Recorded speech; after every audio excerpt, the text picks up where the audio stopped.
Bom dia, moçada! Aqui quem vos fala é o professor Eugênio Bastos, canal Geogênio, a serviço dos alunos que gostam de estudar e passar em concursos. Moçada, vamos fortalecer o canal, se inscrever no canal, deixar aquele like, compartilhar a aula, porque o professor Eugênio Bastos está democratizando o ensino da geografia, razão pela qual ajude a fortalecer o nosso canal. Moçada, o tema da aula de hoje é fontes de energia do Brasil. Esse assunto tanto se estuda na geografia geral, como também na geografia do Brasil. Portanto, nós vamos ver aqui as fontes de energia do Brasil. Esse assunto é muito extenso, até mesmo porque envolve diversas fontes de energia. Para melhor elucidar o assunto, eu dividi a aula em 3 partes. E no nosso encontro de hoje, iremos estudar a primeira parte. Iniciando a aula, temos aqui um gráfico referente à matriz energética brasileira no ano de 2017, portanto, com dados bem recentes, onde nós podemos perceber que o petróleo e derivados constituem a principal fonte de energia utilizada no Brasil, com cerca de 36,4%. Em segundo lugar, aparece aqui os derivados da cana. Lembrando que a cana-de-açúcar é utilizada na produção do etanol, álcool combustível. O Brasil é um dos maiores produtores mundiais de etanol e o bagaço da cana-de-açúcar também é utilizado em usinas termoelétricas para a geração de eletricidade. Em terceiro lugar, aparece aqui o gás natural. Se nós pegarmos o gás natural e o petróleo, lembrando que o gás natural é encontrado nas mesmas condições geológicas do petróleo, essas duas fontes de energia reunidas representam cerca de 50% da matriz energética brasileira. Em quarto lugar, vem a hidráulica, muito utilizada para a geração de energia elétrica. A maior parte da energia elétrica produzida no Brasil provém das usinas hidrelétricas. Mais de 60% de toda a eletricidade gerada no Brasil provém das usinas hidrelétricas. Nós temos aqui com 8% a lenha e o carvão vegetal, muito utilizados ainda no Brasil, com 5,9% outras fontes de energia renováveis, entrando aqui a energia eólica, a energia solar, o biodiesel e por aí vai. Com 5,4% o carvão mineral. O Brasil não utiliza muito carvão mineral, nem tanto pela quantidade, mas sim pela qualidade do nosso carvão mineral, que é baixa. E nós temos o setor nuclear respondendo por 1,4%, 0,6% outras fontes de energia de menor emprego no país.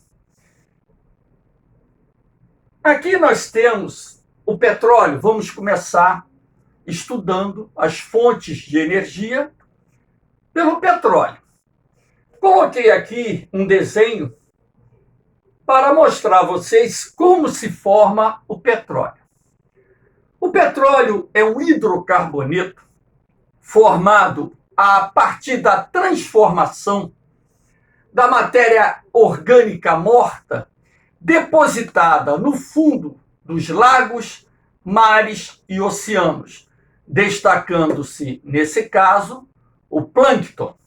Então, a matéria orgânica morta depositada no fundo dos lagos, mares e oceanos, ao se decompor, se transforma numa espécie de lama negra denominada sapropel.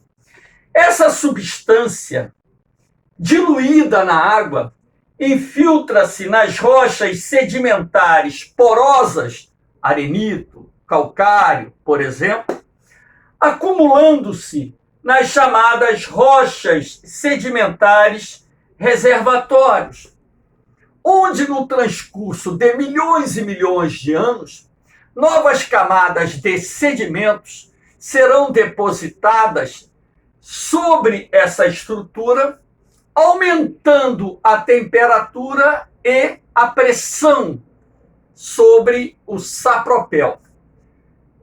Portanto, processos de natureza termodinâmica irão progressivamente transformar o sapropel em hidrocarbonetos, que na natureza podem ser encontrados na forma sólida, que é o betume, usado na produção do piche, na forma líquida, que é o petróleo propriamente dito, de onde podemos extrair vários subprodutos, e na forma gasosa, que é o gás natural.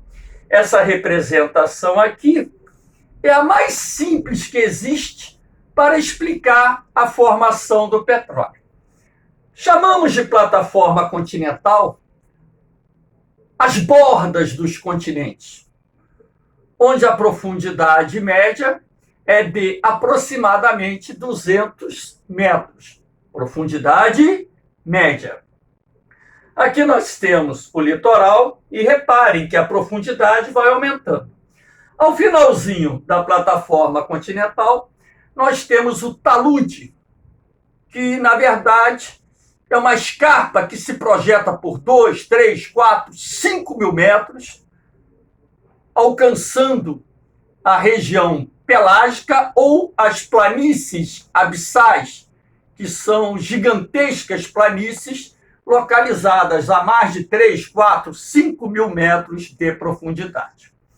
Eu falei um pouquinho do recorte do relevo submarino para dar uma ênfase à plataforma continental. Aqui nós temos, passou um pouquinho, vamos voltar ali, o mapinha do Brasil que eu montei apenas para mostrar a vocês as principais áreas produtoras de petróleo do nosso país. A maior parte do petróleo produzido no Brasil provém da plataforma continental e também de uma região chamada pré-sal. Então, vamos aqui ver as principais reservas de petróleo do Brasil. Durante bom tempo, essa parte vermelha aqui no litoral fluminense, a Bacia de Campos, foi a mais importante região produtora de petróleo em nosso país. O petróleo aqui na Bacia de Campos foi descoberto em meados da década de 1970. Em verde, nós temos a Bacia de Santos, que pega uma parte do litoral de São Paulo e uma parte do litoral do Rio de Janeiro, onde também foram identificados importantes reservatórios de petróleo e gás natural. Aqui, na cor magenta, temos a Bacia do Espírito Santo, no estado do mesmo nome, que também é uma importante área produtora de petróleo. A mais importante área produtora de petróleo do Brasil, essa faixa aqui, a região do pré-sal, que responde, na atualidade, por mais de 50% da produção nacional de petróleo. Essa bolinha marrom representa o recôncavo baiano, que até a década de 1970 foi a principal região produtora de petróleo em nosso país. O petróleo foi descoberto ali, na região do Recôncavo Baiano, na década de 1930, e esta região, até a década de 1970, foi a nossa mais importante região produtora de petróleo. Essa bolinha azul no mar é a bacia de Alagoas e Sergipe, onde a Petrobras, em 2012, fez uma importante descoberta, um campo gigante de petróleo na região, que é muito promissor. De lá para cá, outras perfurações foram bem-sucedidas e os reservatórios de petróleo ali encontrados são significativos. Essa bola preta é a bacia Potiguar, que pega a parte continental do Rio Grande do Norte, Ceará e também a plataforma continental. E aqui na Amazônia, a principal área é o campo de Urucu, localizado no Alto Solimões, onde se produz petróleo de excelente qualidade. O petróleo e o gás produzidos no campo de Urucu são processados na REMAN, na refinaria de Manaus. A produção de petróleo no Brasil hoje já é superior a 2.600.000 barris diários.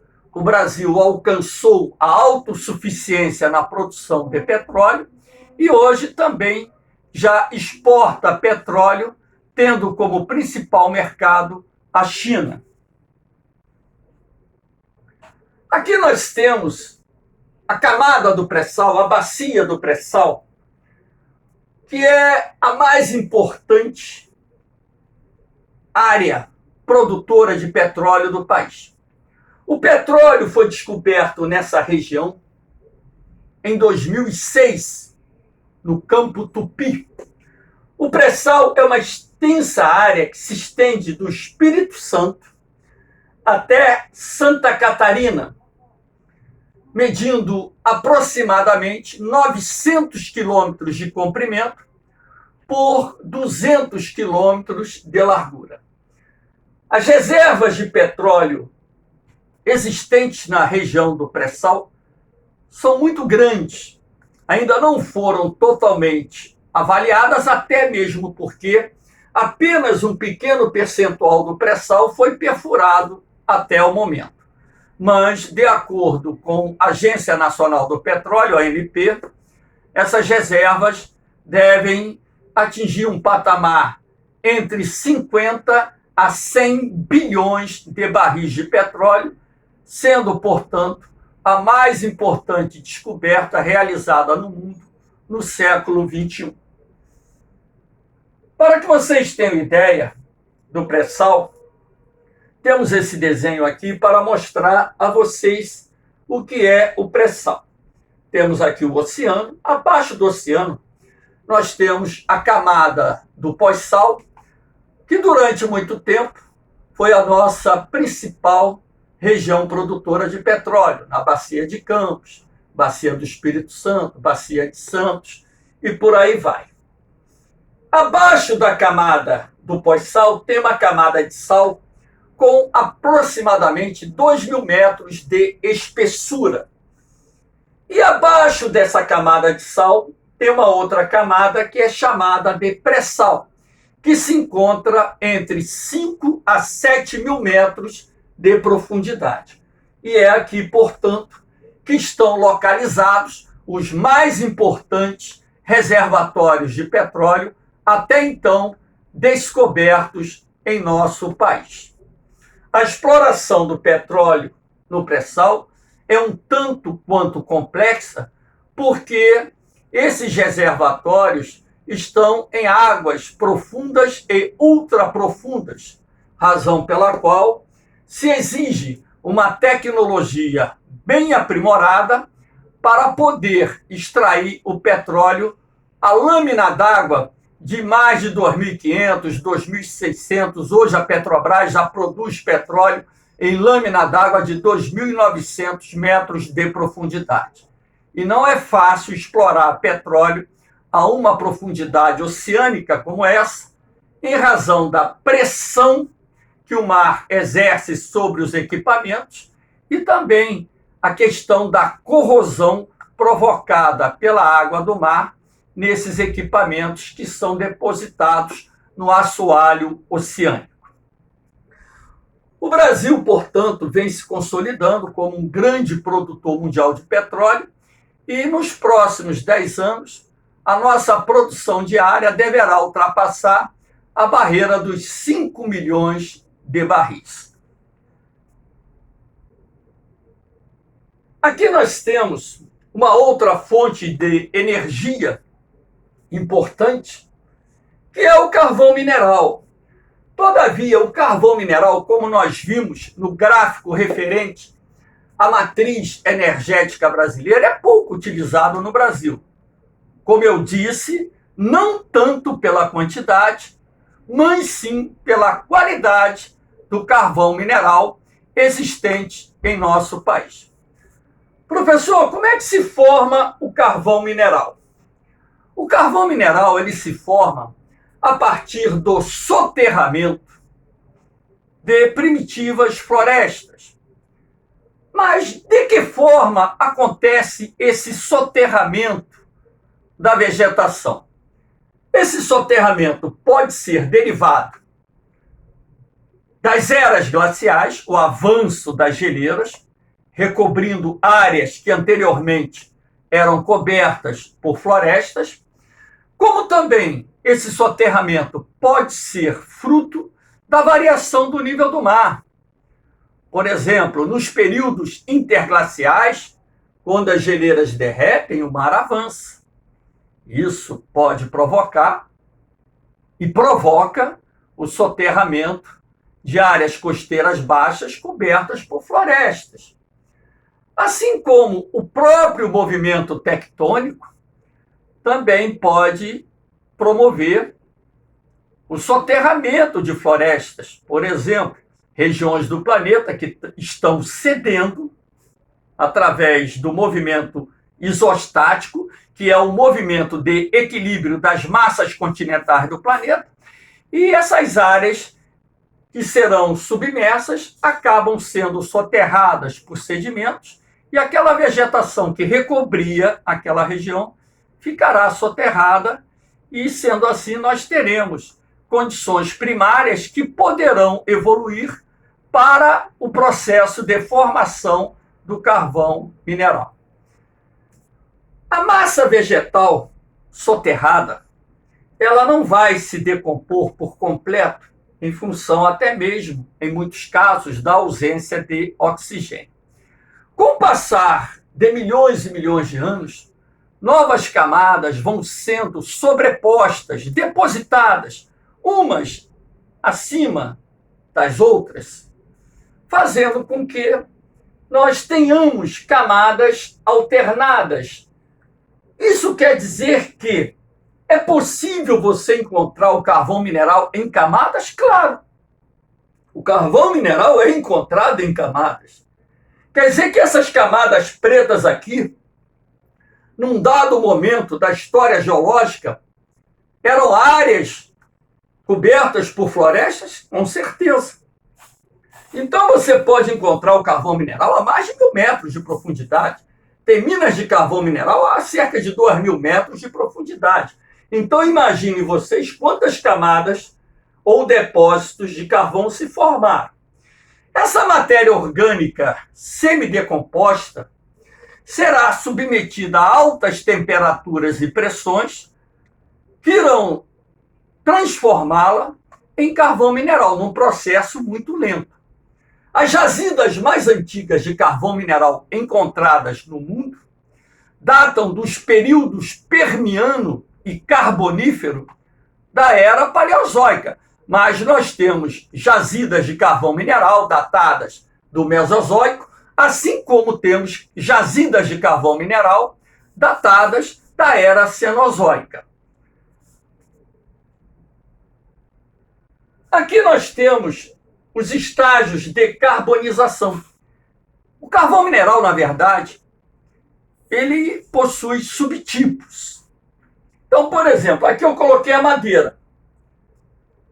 A madeira é a matéria orgânica original que vai dar origem ao carvão mineral em determinadas condições. Então, a partir do momento que a matéria vegetal ela vai sendo decomposta parcialmente, ela vai se transformar em turfa, que é o primeiro estágio de formação do carvão mineral. A turfa tem um teor de carbono de aproximadamente 60%. Isso varia dependendo da turfa, um pouquinho mais, um pouquinho menos.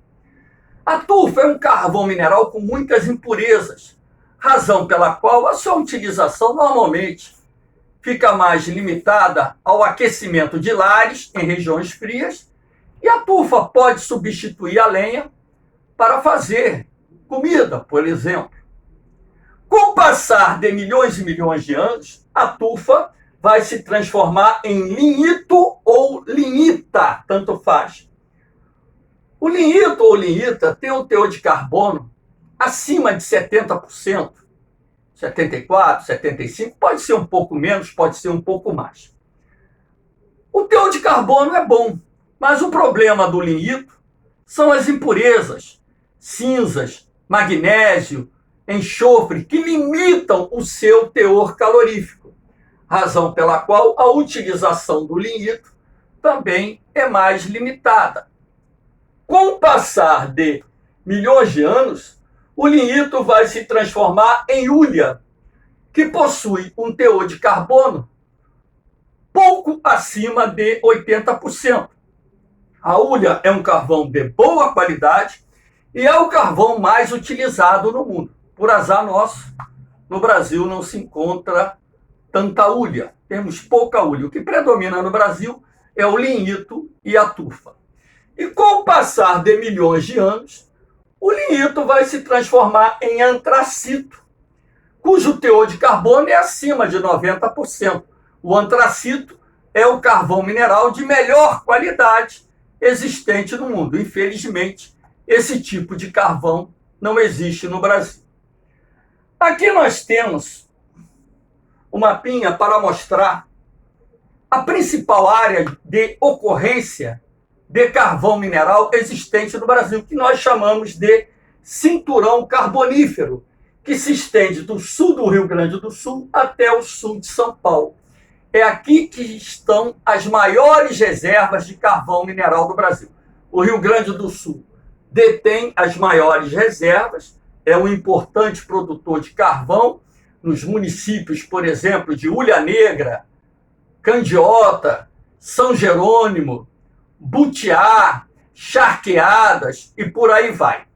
E lá em Santa Catarina, esse carvão mineral é produzido no Vale do Rio Tubarão, onde se destacam ali importantes municípios produtores, Lauro Miller, Tubarão, Siderópolis, Criciúma e por aí vai. Esse carvão catarinense, ele segue pela estrada de ferro Dona Teresa Cristina até o porto de Imbituba ou Henrique Lage, de onde o produto é embarcado em navios que seguem até o porto de Angra dos Reis, de onde o produto será levado à CSN, a Companhia Siderúrgica Nacional, em Volta Redonda, onde o carvão brasileiro é misturado com carvão mineral importado de qualidade superior. Como eu disse a vocês, o carvão mineral brasileiro é de baixa qualidade. E também nossas minas de carvão utilizam técnicas obsoletas de exploração, razão pela qual essa fonte de energia não é muito utilizada no Brasil. Lembrando que o carvão mineral é a segunda fonte de energia mais utilizada no mundo, ficando atrás somente do petróleo. Moçada, espero que tenham gostado da aula. Dê aquele like, compartilhe o vídeo, fortaleçam o canal, se inscrevam no canal, porque o canal Geogênio foi criado para ajudar os alunos que gostam de estudar a passar em concursos, democratizando o ensino da geografia em benefício de vocês. Um forte abraço, um beijão no coração. Fiquem com Deus. Eu vou, mas eu volto. Fui!